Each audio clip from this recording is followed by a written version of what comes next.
If it were possible to understand the scope of God's creation by merely gazing into the night sky, we would be struck by its phenomenal beauty and endless scale.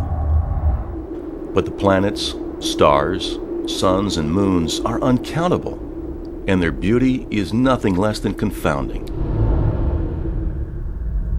Truly, God's creation is a wonder, evidenced by the awesome scope of that which we can see right here in our own galaxy. An expanse so vast that light from stars long ago turned cold still fill the evening sky with brilliance. It is beauty in its purest form, surrounded by the ether of stunning silence, both inspiring and humbling in the same moment. The Gaimard telescope here at the George Observatory has a 36-inch mirror that helps our eyes to see and our mind to begin to understand the vastness of our universe. But you know, if we turn our gaze back to our own planet, we don't have far to look to discover close encounters of a humankind between the four walls of the hospital room of the sick and the seriously ill. For people in need and their caring families, the universe can be a very lonely place. The sick confront their afflictions within the hospital, while family members find solace in a hotel room, both far from home. Within these spaces can be heard the prayers of hope and the tears of despair as they ask the God of the universe, "Why in the world me?" The question, why me, does get asked, sometimes in a variety of ways. I think it's a very natural and normal and even a faithful response to tragedy, to try to figure out some purpose for this happening, or what can I learn from this, or what is God trying to teach me? Is God there with me? Those questions tend to come up very naturally to someone who's been diagnosed with a very serious illness.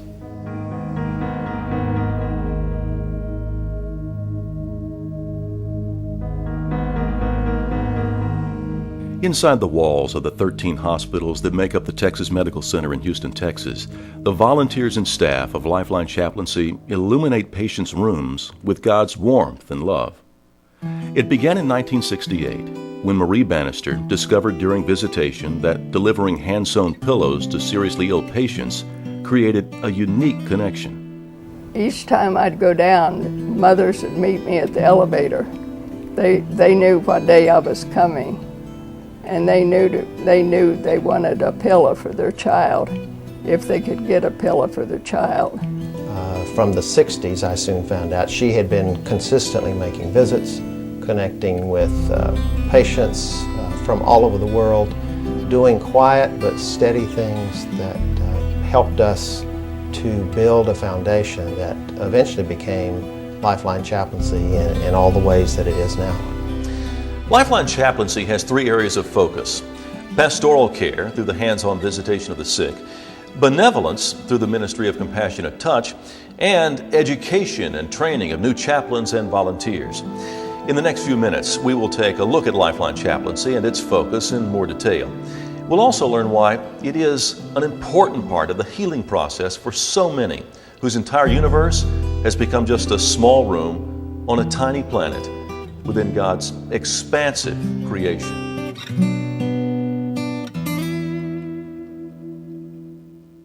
Lifeline Chaplaincy's pastoral care program is dedicated to the spiritual care of the seriously ill through visitation, prayer, and encouragement. The pastoral care part of Lifeline is the heart of what we do. It's what God has started, and it will always remain the core of who we are. When a pastoral care volunteer or chaplain walks in the room, you never know if you're walking into a peaceful, serene environment or one that's got all kinds of dynamics and explosions happening.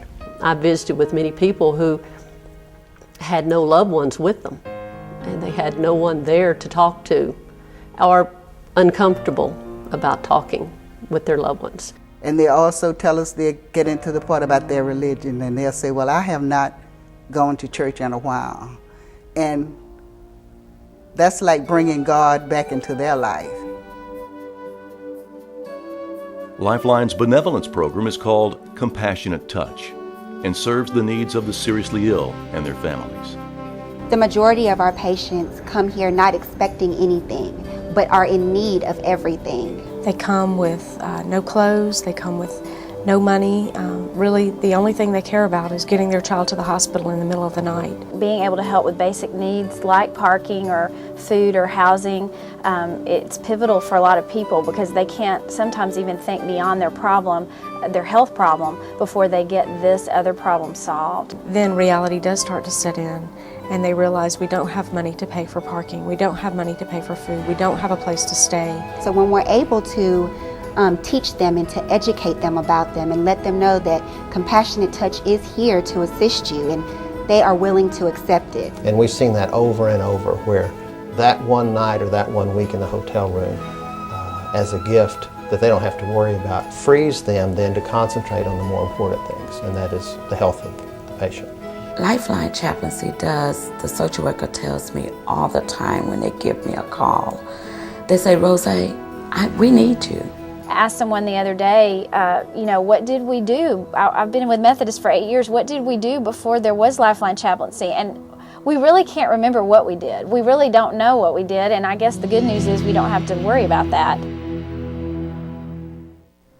Teaching and education is the cornerstone of Lifeline's present and future, raising up young chaplains from Texas and across the nation by teaching to spiritually motivated students the nuances of effective pastoral care through training and hands-on visitation.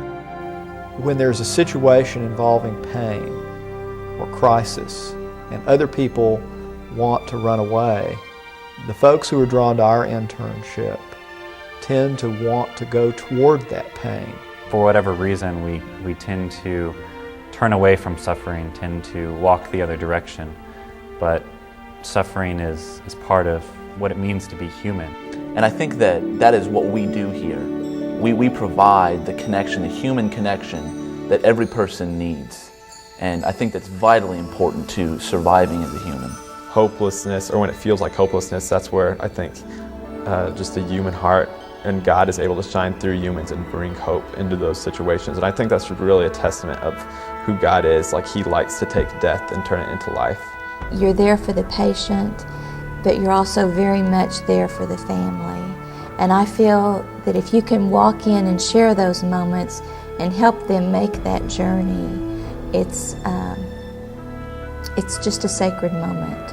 I think every personal relationship I establish for the rest of my life is going to be impacted by what I've learned, because I've learned that the same things I need are the same things that these people in the hospital bed needs, and it's the same thing the guy walking down the street out there needs.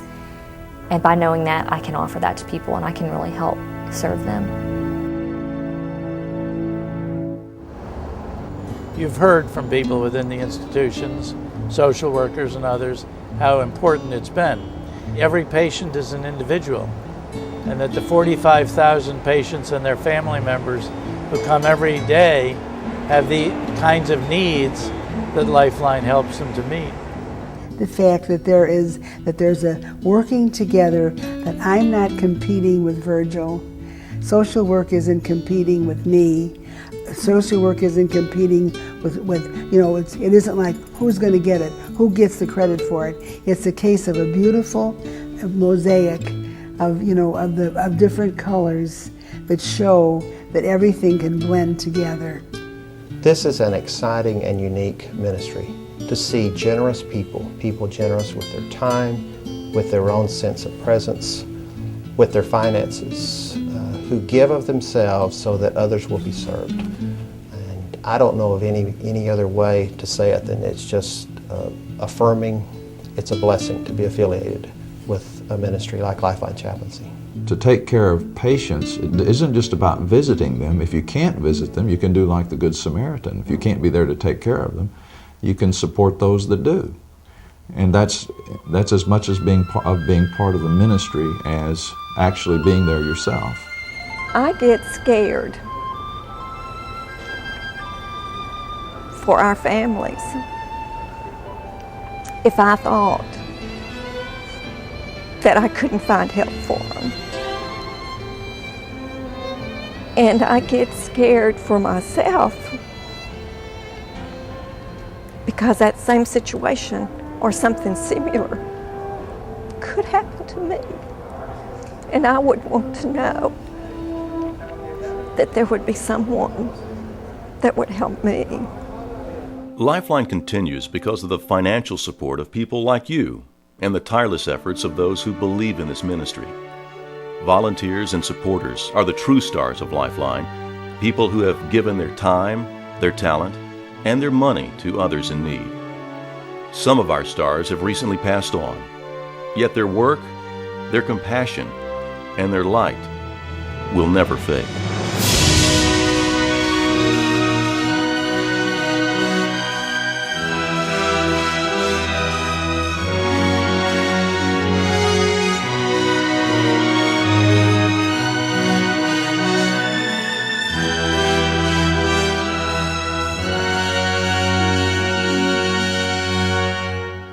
The light we see in the sky tonight comes to us from stars that are millions of miles away, some of which no longer exist, yet their light still reaches us.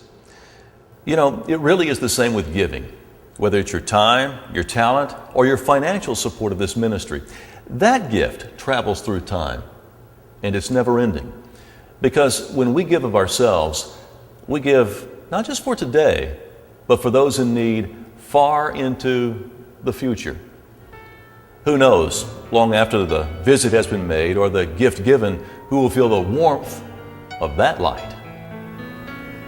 Who knows?